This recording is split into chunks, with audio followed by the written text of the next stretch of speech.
বেদন, তোমার মতো ছেলে আর যা খুশি হচ্ছে না আমার, একবারে কি বলবো। ম্যাডাম, আপনি যে বলবেন আমি করবই, অবশ্যই। সত্যি, তুমি যদি না আসতে না, আমার সম্মান মান একবারে সব ধুলোয় মিশে যেত। সমাজের চোখে আমি সোজা হয়ে দাঁড়াতে পারতাম না। বলছি ম্যাডাম, আপনি কি দেখেছেন সোশ্যাল মিডিয়া ভিডিওটা কেমন লোকজনে দেখছে?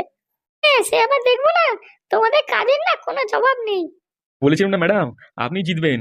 আপনাকে হারানো অত সহজ নয়, বুঝতে পেরেছেন? ম্যাডাম, আমাদের কাজটার ব্যাপারে কি ভাবলেন তাহলে? আরে তুমি চিন্তা করছো কেন? আমি তো ওই পাদু কেসটার জন্য কথা বলে ফেলেছি।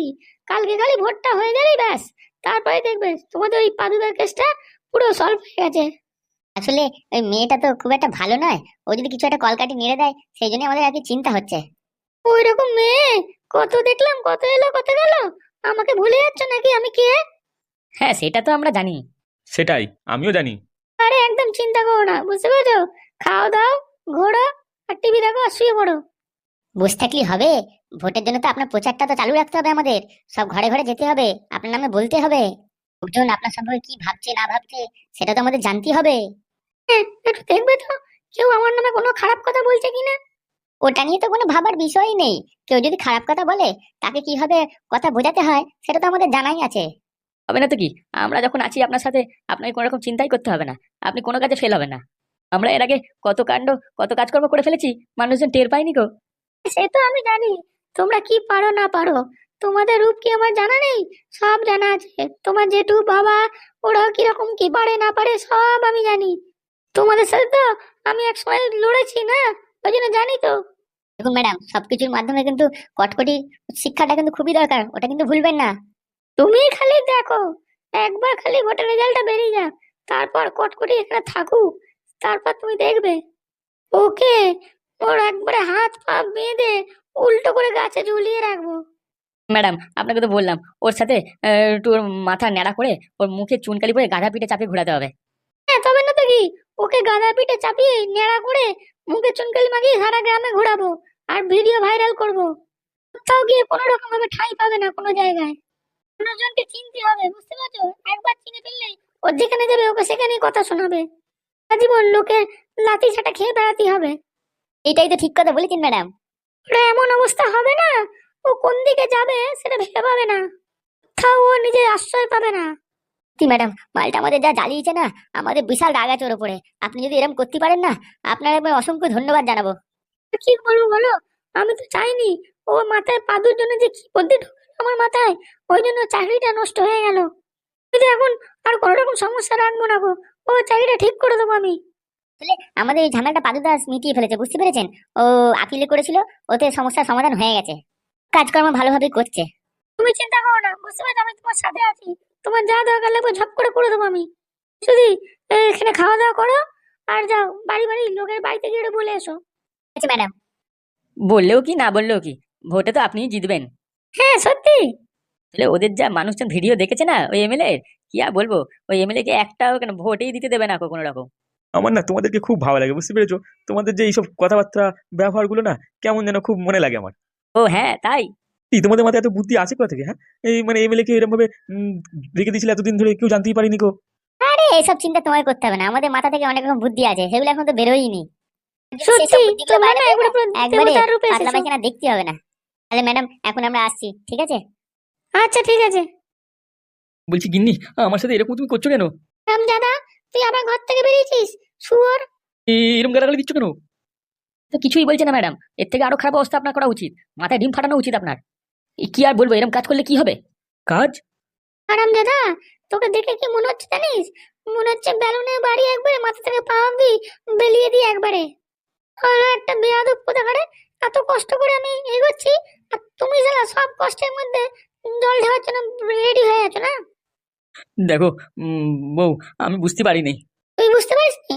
হ্যাঁ, তোর জন্য আমি ঘর থেকে বেরোতে পারছি না গো, কোনো রকম কাজ করতে পারছি না, লোকজন আমাদের থুতু করছে। আরে গিন্নি, তুমি কেন চিন্তা করছো? এই কটকটি তো আছে তোমাকে জেতানোর জন্য ভোটে। একবার তুমি ভোটে জিতে যাও না, এই সব মানুষ ভুলে যাবে। এই কুকম্মের কোনো ক্ষমা আছে? হ্যাঁ, আমি জিততে পারবো? আর কখনো জিততে পারবো না। উমা, দেখো, আমি বলছি তো ভুল করে ফেলেছি, আমি আর কিছু করবো না। আমি জানা, তুই যদি নিজে মুখে না বলতিস যে আমি নাকি তোকে ওইসব কেমিক্যাল এনে খাইয়ে ভোটে জেতার জন্য সব প্লেয়ার এসে ফেলেছি, তাহলে কি আর এসব হতো? তুই যেটা যা আমি সেটা চাই এক। হ্যাঁ, লোকে এরম ভাবে কি পছন্দ করে আমাকে? খুবই ভালো। একবার আমাকে ভোটে জিতে গেলে তখন আমাকেও তুই এরকম প্যারালাইসে ফেলে কেমিক্যাল খাইয়ে নিজেও সিটে বসবি, হ্যাঁ? কথাবার্তা বলা হয়েছে লোকের সামনে। দেখো সত্যি বলছি, আমি এসব কথাবার্তা বলিনি। তোমাকে মিনসে মিথ্যা কথা বলিস না, মানুষজন সব জায়গায় দেখছে তোর ভিডিও। গ্রামের সব লোক জেনে গেছে, বুঝতে পেরেছিস? কেউ আমাদের ভোট দেবে না আর।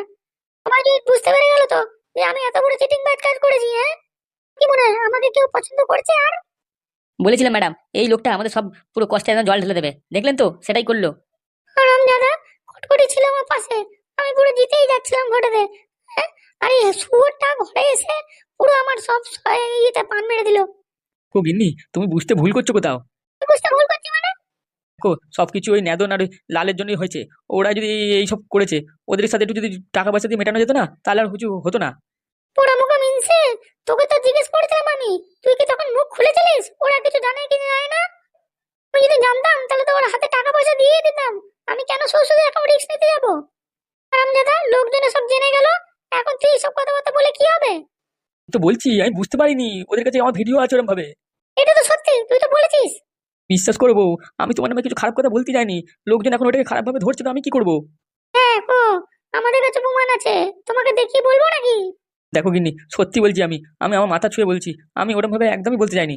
আপনি যা কথাবার্তা বলছেন না, আপনার কথা একটু সত্যি মনে হচ্ছে না। অনেক সর্বনাশ করে দিয়েছেন আপনি। আপনি যে নিজের সাথে সাথে আমাদের পেছনে বাঁশ দিয়ে দিলেন একবারে। তোমার পেছনে কিসের জন্য বাঁচ যাবে? ওর ঠাকুমাকে কোথায় রেখেছে এখন কি জানতে পারা যাবে? ওরা তো ওই নাকাল বেগমের পা চাটছে এখন, কি করে কি হবে, হ্যাঁ? ঠাকুমাকে কি করে বের করবো, এখন মাথা কাজ করছে না আমার। তো ম্যাডাম, আপনাকে কিন্তু আমার ঠাকুমাকে খুঁজতেই হবে। আপনি আগে অনেক কথা বলেছেন, এখন কিন্তু আপনি এরকম কথা বলতে পারেন না। এই দেখো শোনো, তোমাকে আমি বুঝিয়েছিলাম, তুমি বুঝো ভালো করে ব্যাপারটা। তোমার সন্ধান তো পেয়েছিলাম আমি, কিন্তু এইরকম যে ব্যাপারটা চলছে, এইটাকে না সালটালে কি করে কি হবে? বা যদি আমি এমএলএ হওয়ার সম্ভাবনা থাকতো না, ওই ভয়েতে ও তোমার ঠাকুমাকে তোমার বাড়িতে দিয়ে যেত। যে এই সমস্যাটা এসছে, এই সমস্যা থেকে মনে হচ্ছে না বেরোতে পারবো। কি জানি আমার ঠাকুমা এখন তাহলে কি করবে। দেখো, যতক্ষণ না আমি জিতছি ততক্ষণ তো ঠাকুমার জন্য কোনো রকম কাজ আমি করতে পারছি না। এটা কিন্তু ঠিক কথা হচ্ছে না ম্যাডাম। কি করে বেরোবো বলো? আমি আমি লোকজন পাঠাবো কি করে? লোকজন তো ঘরেই আসছে না আমাদের, এত বাজে বাজে কথা বলছে। ও গিন্নি, তোমাকে আমি আবার বলছি, তুমি কটা দিনের জন্য কোথাও যাও। সুর, তুই কি বললি? জানিস দিন রাত আমি কত খেটেছি, কত ছলে বলে কৌশলে কাজ করেছি এই ভোটটা জেতার জন্য। তো টাকা জলে চলে গেছে, তুই শেষ মুহূর্তে এসে এত বড় একটা সর্বনাশ করলি আমাদের। হচ্ছে না পুরো জ্যান্ত তোর একবার মাথাটা ফাটিয়ে দিই। গিন্নি, তুমি এত মাথা গরম করছো কেন? আরে মানুষজন তোমাকে ভোট দিয়ে জিতিয়ে দেবে। ছাতার মাথা করবে, হ্যাঁ? তুই যে কাণ্ডটা করেছিস ওটা দেখে মানুষজন কি আমাকে ভালোবাসবে? লোক তো প্রথমেই বলবে যে নিজের ঘরের মানুষটার সাথে এত খারাপ ব্যবহার করছে, তাহলে আমাদের সাথে কি রকম ব্যবহার করবে? এগুলোকে বলবে না, ছেড়ে দেবে? অবশ্যই বলে ম্যাডাম, কিন্তু আপনার জেতার চান্স মনে হচ্ছে না আর হবে। কি জানি, উকিলটাকে তো একটা কাজ বলে পাঠালাম, ও এখনো অব্দি সেই কাজটা করে এলো না গো, কোনো খবর নেই। অধম অধম করে একটা বুদ্ধি দিল, সেই বুদ্ধি সমাধান তো কিছু এখনো করতে পারলো না। উকিলটা সত্যি একটা কথা বললো, সেটা করলো না। আমি এখন অব্দি কিস্তি খেয়েই যাচ্ছি। যখন জানতো অতক্ষণ ধরে তো কিছু বললো না গো, এখন অব্দি কোনো কাজের সূত্র নেই। গেছে তো গেছে, আমি গালাগাল খেয়েই যাচ্ছি এখানে। ও তো শয়তানের বাচ্চা বলতেই চাচ্ছিল না, শুধু দাঁড়িয়ে দাঁড়িয়ে এখানে হাসছিল আর বলে কিনা আমার কথা কেউ আপনারা শুনবেনই না। বুদ্ধিটা তো ভালো দিয়েছিল, কিন্তু এখন এই যে করলো, টেকনিশিয়ান আনতে যাওয়ার কথা ছিল, এখনো অব্দি এলো না গো। এআই দিয়ে বেশ ভালো করে বলতো যে আপনার এমএলএ ভিডিওটা সব মিথ্যে, তাহলেই হয়ে যেত। হ্যাঁ, প্রথমে তো আমি বুঝতে পারছিলাম না ও কি বলতে চাইছিল। সত্যি ম্যাডাম, এইভাবে যদি আপনার কিছু কাজটা করতে পারে না, ও যদি টেকনিশিয়ান দিয়ে কাজটা করতে পারে, তাহলে কিন্তু অনেকটা সমস্যার সমাধান হয়ে যায়। আমার তো মনে হচ্ছে না এটা সম্ভব হয়ে উঠবে। না ম্যাডাম, এটা 100% হয়ে যাওয়ার চান্স আছে। আমিও শুনেছিলাম কিছু। কিন্তু এত দেরি ফেরি করলে হবে? জিনিসগুলো তাড়াতাড়ি করে কাজ করে প্রচার করতে হবে। কিন্তু তার আগে ম্যাডাম, ওই যে উকিল বললো একটা এমএলএ দিয়ে একটা ভিডিও বানাতে হবে, নাহলে তো হবে না। আমি তো রেডি আছি, যেরকম ভেবে পারো ভিডিও বানাও, আমাকে বাঁচাও। আমি আর পাচ্ছি না নিতে, তো খিস্তি খামারি আমি আর সহ্য করতে পারছি না গো, আমাকে বাঁচাও। আরাম দাদা, আমি তুই জানিস আমি কত কষ্ট করেছি দিন রাত, তুই এই দু চারটা খিস্তি খেয়ে তোর গায়ে জ্বালা উঠছে। এটার কি অবস্থা সেটা খোঁজ খবর আছে? তোর জন্যই তো হয়েছে আজ সবকিছু। তোকে খাওয়ালো তোর বৌমা ওই কেমিক্যাল, আর তুই আমার নাম নিলি আরাম দাদা। ও গিন্নি, তোমার পায়ে পড়ছি, আমি ওরম ভাবে বলিনি, সত্যি বলছি। তুমি কথাটা যে কেন ওরম ভাবে নিচ্ছ? আরাম দাদা, সবই তো বলেছিলিস, তো শুধু আমার নামটা পরিবর্তন করে তোর বৌমার নামটা বললেই তো হয়ে যেত, বা অন্য কারোর নাম বলতে পারতিস, আমার নামটা কেন বললি? কি বলছি, আমি যদি এমএলএ না হতে পেরেছি, সত্যিকারে তোকে ওই কেমিক্যাল খাইয়ে তোর মুখ একবারে বন্ধ করে তোকে বিছানা শুইয়ে রাখবো, দেখে নিস। আরে বাবা, তুমি কেন চিন্তা করছো? ওই উকিল গেছে তো টেকনিশিয়ান নিয়ে আসতে, ওই ভিডিও ভিডিও বানিয়ে তুমি ঠিক হয়ে যাবে। এই তো ওইটার অপেক্ষায় আছি, যদি ঠিকঠাক হয়ে তো ভালো, নাহলে তোর মাথায় বেলুন ভাঙবো আমি। গিন্নি, আমাকে তুমি ছাড় দাও না। তুমি ওই উকিল গেছে তো, ওকে দিয়ে দেখো না। আমাকে এরকম খিস্তি খামারি করো না। আমার এমনিতেই বুকটা কেমন ধরফর করছে। রুগী মানুষ, তুমি তো বুঝতে পারছো। হ্যাঁ বল, কি হয়েছে? এই বাবা, কি হলো ব্যাপার টাকাটা? আরে দেবো বললাম তো, এই তো সব ব্যবস্থা করছি। দেখো, তোমার বৌমার কথা কিন্তু তুমি মাথায় রেখো, বুঝতে পেরেছো? ভুলে যেও না। বাবা হ্যাঁ, বৌমার কথা আমি ভুলে যাব, সেটা মাথায় রাখবো না হতে পারে? বুঝতেই তো পারছো বাবা, তোমার বৌমার টাকা পয়সার কথা বলতেই কেমন লাগে এরকম ভাবে। তোকে তো আমি বলেছি লজ্জা পার কি আছে এতে? টাকা পয়সা এলেই হলো, বুঝতে পেরেছিস? আর তা তোর তো ভালোই হবে তাতে। দেখো বাবা, আমার তো তোমার থেকে টাকা নেওয়ার কোনো ইচ্ছাই ছিল না এভাবে, কিন্তু কি করব, কিছু তো করার নেই। হ্যাঁ রে বাবা, আমি বুঝতে পেরেছি। এই কেসটাকে এরকম ভাবে করার জন্য উকিলবাবু যে এরকম ভাবে এত টাকা চাইবে, সেটা আমি বুঝতে পারিনি গো। আমার তো মাথায় চিন্তা হয়ে গেছে, টাকাটা না দিতে পারলে কি করে কি হবে। হ্যাঁ জানি, এটা তো আর কিছু টাকার ব্যাপার না, অনেক টাকারই ব্যাপার। 50,000 টাকাটা কম না বাবা, বুঝতে পারছি আমি।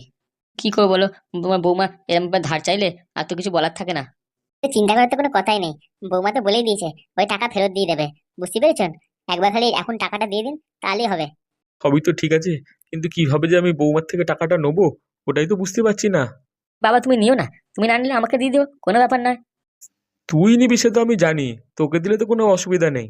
ওই কাকু, আমি তো একটু ভালোর জন্য তোমাদের বলছিলাম। এই, আপনি তবে অন্য কিছু ভাববেন যদি বলি তো। টাকাটা যদি আজকে জমা দিয়ে দিই, তাহলে উকিলবাবু কাজটা করে ফেলে, বুঝতে পেরেছো? ও উকিলবাবু ফোন করেছিল আবার, বলছিল টাকাটা আজকে তুমি নিয়ে আসবে।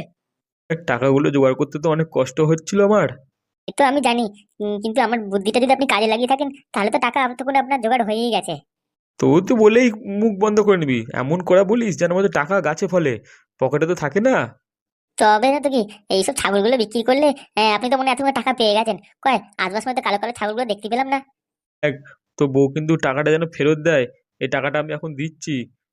কি যে বলছো বাবা, আমি তো বললাম, ও তো বলেইছে ওর কোনো টাকা পয়সা দরকার নেই। যা টাকা পয়সা থাকবে বাবার থাকবে, বাবা যেরকম ভাবে আমাদের খাওয়াবে পড়াবে, আমি সেরকম ভাবেই থাকবো। এটা তো শুনে আমি খুবই খুশি হলাম, বৌমা যে এত ভালো চিন্তা ভাবনা, আমার হাতে টাকা পয়সা দেবে। এই জন্যই তো বাবা বলছি, এদিককার ঝামেলাটা যদি তুমি মিটিয়ে দাও এখন, তাহলে আর কোনো চিন্তা থাকে না। তো বলেছিলাম তুই চাপ নিতে হবে না তোকে, আমি তো আছি। তো যা টাকা লাগে আমি দেবো। তুইকে ফোন করে বলে দে, তুই এখনই টাকা নিয়ে যাচ্ছিস, বুঝতে পেরেছিস উকিল বাবুকে?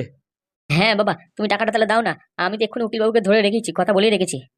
তোকে তো বলেছিলাম আজকের ভেতরে তোকে টাকাগুলো এনে দেবো। বাবা তুমি তো বলেছিলে কয়েক টাকাগুলো আজকের মধ্যে দিলে খুব ভালো হয়। দেখ, আমি তো বলেছিলাম এইসব জিনিস এত তাড়াতাড়ি হয় না। তো আমি একটা ভালো খদ্দের পেয়ে গেছিলাম, তো ছাগলগুলোকে বেচে দিলাম, বুঝলি? সত্যি বাবা, তুমি কাজ করে ফেলেছো, তুমি টাকা জোগাড় করে ফেলেছো। হ্যাঁ, আমি টাকা পয়সার ব্যবস্থা করে দিয়েছি, তোকে দিচ্ছি। তুই নিয়ে যা ওদিকে উকিলবাবু কাজে, কাজটা মিটিয়ে নে টাকাটা দিয়ে। সত্যি বাবা, তোমার মতো বাবা হয় না, তোমার বৌমা খুব খুশি হবে কথাটা শুনে। যতই যাই হোক, আমি এখন টাকাটা দিচ্ছি, বৌমাকে কিন্তু ফেরত দিতে বলিস। হ্যাঁ হ্যাঁ, তোমার বৌমা টাকা ফেরত দিয়ে দেবে, কয় তুমি দাও তো এখন। এই নে তোর 50,000 টাকা।